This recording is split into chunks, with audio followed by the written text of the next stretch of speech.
Alright everyone, so we're at a pretty important point in the game right now where we just had the Blue Lilia banner release, and this has been an extremely hyped up banner for a very long time, where for many months now a lot of people have been saving their gems specifically to summon on this banner. And now that the Blue Lilia banner is out and a lot of people have spent their gems and summons, people are already starting to ask the question, who should I be saving my gems for next? What's kind of the future direction of the game when it comes to banners, units, what's kind of going on with all of that. So what I wanted to do today is talk a little bit about what the future path of Grand Cross Global could look like, a couple different paths that Netmarble could take, but very important to note is that I don't want to get into any kind of specifics, because specific dates or specific units, this will be the next banner, that will be the next one, that's speculation and nothing is confirmed at this point. So I really wanted to just focus on like what some of the general paths are, and also a couple different approaches that you can actually take for your account, kind of depending on what your goals are with the actual game. Like, what is it that you're really looking to get? Are you a collector? Are you a min-maxer, optimizer? Are you somebody who likes to get the most value out of spending gems on banners? You know, collecting a lot of those bonus rewards like anvils. I love that. That's something that I really enjoy. I feel so much better about banners, you know, like the step-ups where there's just so many additional goodies sprinkled in them as well, including those 1-gem summons. So what is it that you really want out of summons and just the game overall? Now, with that being said, let's bring up the actual order list of units that were released at certain dates on JP. And super important, I have to put an emphasis on this before even showing it on the screen. In no way, shape, or form is the order that units were released on JP reflective of what Global is doing. We've already seen several deviations from this already.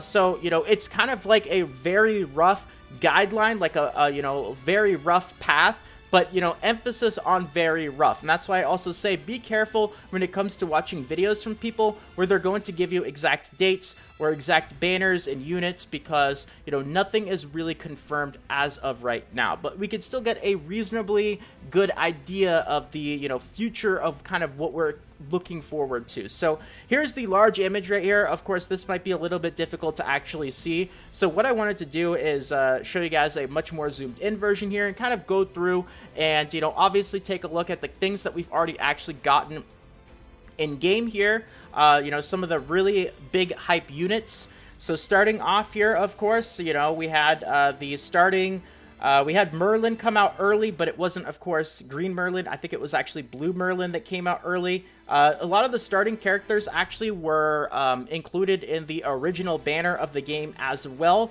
I think we got the Slime collab a little bit later on as well compared to JP. I think they got it right away or very close to the start of the game. Now, also important, me talking about this is coming from somebody who only plays Global. I actually do not play JP. I have not played JP. So, you know, a lot of the technicalities specifically related to JP, I am not as familiar on as a lot of other YouTubers. And I actually like that because I think it allows me to bring an interesting, unique perspective to this. It seems like pretty much every other Grand Cross YouTuber out there plays JP. So, you know, me coming from this as somebody who doesn't, hopefully is a little bit interesting to some of you guys watching here. So let's go through here and kind of take a look and see. You know, I see Benny Morrow there, of course, one of the Slime collab units. Arthur was already actually included in the original banner that we actually had. Small Deanne, we actually just got that. So you can see that the order is already a little bit different. In fact, let's see, Escanor came, it seems like, at the same time as Small Deanne for JP. But then you see, you know, for October 24th, 2019 JP, you have Blue Lilia and Demon Meliodas both at around the same time. So back to back. And we actually, of course, got Demon Meliodas before Blue Lilia. So, you know, just more reinforcement that the order that we get units on Global does not reflect the order that JP got units. And in fact, it looks like JP didn't even get Death Pierce until after Blue Lilia and Demon Meliodas, whereas we actually ended up getting Death Pierce in, I believe he was actually included in a Hawk Pass. So I don't know if he was in JP. It doesn't look like it. It looks like he was actually in a step-up banner right there. So, okay, now we're kind of at that point right now where we are, you know, like between the Blue Lilia, Blue Demon Meliodas right there. We don't have Monspet. We do have Death Pierce, so, kind of like October 30th on the timeline for JP.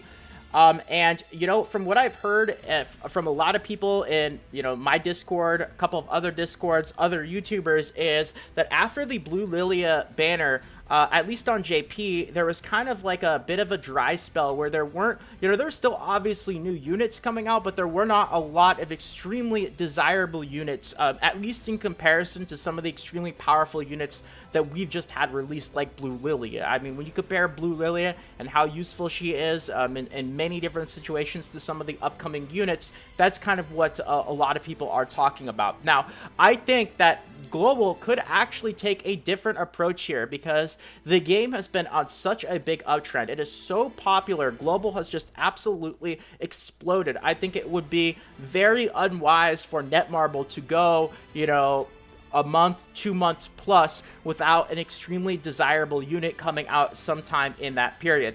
If you are somebody who wants to go mostly based off of, like kind of the path that JP has gone, though, that's what you can look forward to. It's if we are following something similar to JP, it could be a month or two before we start to see, those really highly desired units start to make a comeback, like Red Escanor, the New Year's units, which have the costumes for the death matches, Elizabeth, Jericho, and Meliodas there. But it wouldn't surprise me if they actually, released some of these units a little bit earlier. It kind of broke up this so-called dry spell of, 1 to 2 months plus, where there's not a lot of extremely desirable units. So, a couple of different paths to go here. First of all, let me talk about me here, because I'm a collector. I like to just collect, even if they aren't necessarily units that I'm going to use a lot. I just really enjoy it in, many different games. So, I'm probably still going to be summoning, at least doing, a few summons or a few multis on pretty much every banner that comes out to try to see if I can get the units, even if they aren't considered to be good. So if that's the path that you want to take, then obviously you're going to need to have a decent amount of gems saved up for pretty much every single banner. Now, if that's not really realistic for you, or that's not really the approach that you want to take, now you have two different paths. And one of them is kind of like following the traditional path of like what you think Global's going to do based off of what JP has done. In which case, it could be a month, 2 months plus before we start to see those highly desirable units, in which case you're actually going to have a decent amount of time to actually save gems for those highly desirable units. So what you could actually do is you could even go back on the banner that we have right now, and if you have like a lot of excess gems, I don't know exactly what your situation is, but this is the banner here. Like, if you are going to do some extra summons, this is a great banner in order to do so. The amount of value that you get from this banner is absolutely insane. Not just Blue Lilia as a guarantee on step 10, but just all the other really insane units in this banner, as well as all the extra goodies, the 1-gem multis, just so much tacked on to this banner as an extra. So that's one path that you could take. You could also just be super prepared and start to save early and just really have a backlog of lots of gems, because you never know when the bad RNG is going to strike you down and it's just going to take you forever to get a certain unit. It happens to everybody. It happens to me. I've been pretty lucky overall, though, but I've definitely been there before, where it could easily take 1,000+ gems to get a unit that you are looking for.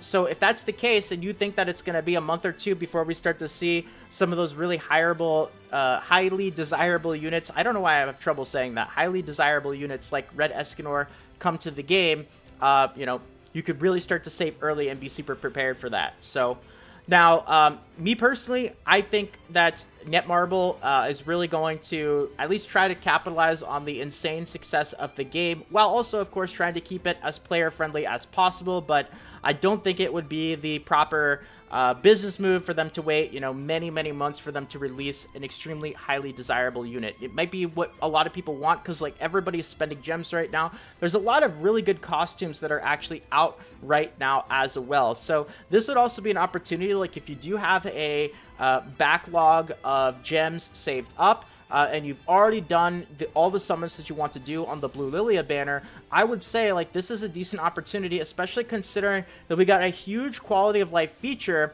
where you are actually going to be able to buy individual costume pieces from a lot of these costume sets here for 30 gems each. Like the Hauser weapon, let's see here, where is he? Hauser, his costume set, right? His weapon is crazy. It's got that 8% pierce rate, 6% crit damage. I did not get this weapon the first time. I did not buy the costume set. And if you still do not want to buy the costume set because it costs real money, good news is you'll be able to actually buy his weapon individually in, I think it's 2 weeks from now, for 30 gems, which is awesome. And if you already have parts of costumes, you'll also get a gem refund for the parts that you already have. So they made a huge quality of life, player-friendly change to costume sets. Super excited about that. Super excited to get my hands on his weapon as well. And this is a great time in order to, you know, maybe spend some extra gems that you have on some crucial costume pieces. I say crucial. Now, I have a video out there talking about costumes in specific. Make sure not to make some of the really big mistakes like buying costume pieces that you don't necessarily have to, especially if you're free to play, a cheap to play spender, you don't spend a lot, you don't have a lot of excess gems, you really want to make sure to buy the most crucial stuff. Like for Pierce-based characters, of course, Pierce weapons are extremely valuable, and I know Blue Demon Meliodas has one as well, and I bought his Pierce weapon for 30 gems. So, you know, these are the kinds of investments, the time in order to do so, whereas previously you might have been saving and not had the opportunity to do so. So that's another path to kind of go right there. But once we do get to that point in the game where we start to see those highly desirable units like Red Escanor come, then from what I have heard, seen, and observed from JP players is then we kind of get another big rush of, you know, pretty desirable units kind of coming back to back to back, like Red Escanor, Estarossa. I don't know Derriere. I don't know if there's still a while between Red Escanor and her. Let's see, what is it? It's 3 months, so that might still be a little while. But, you know, a lot of the very desirable units start to make a big comeback after this so-called little bit of a dry spell here. Now, also importantly to say, when I say dry spell, I'm not saying like all these units here are complete trash, you shouldn't summon or anything like that. I'm just talking about, you know, like the overall usefulness that the majority of the player base is probably going to find them in a lot of different applications. Like I said, I'm a collector, and I'm probably going to be summoning on a bunch of these banners anyway, just because I like to collect. But if you're somebody who's really trying to get the most out of gems, this is obviously something you want to take a bit of a further look at. So anyway, I just wanted to talk about this, kind of give my input. Let me know what you guys think about all this, kind of what your plans are and who you are saving gems for. And with that being said, that's going to be it for the video. So I hope you enjoyed, and if you did and you want more videos like this in the future, consider subscribing to the channel. Feel free to leave a quick like, and until next time, this is Salt of the Salty Guild, signing out.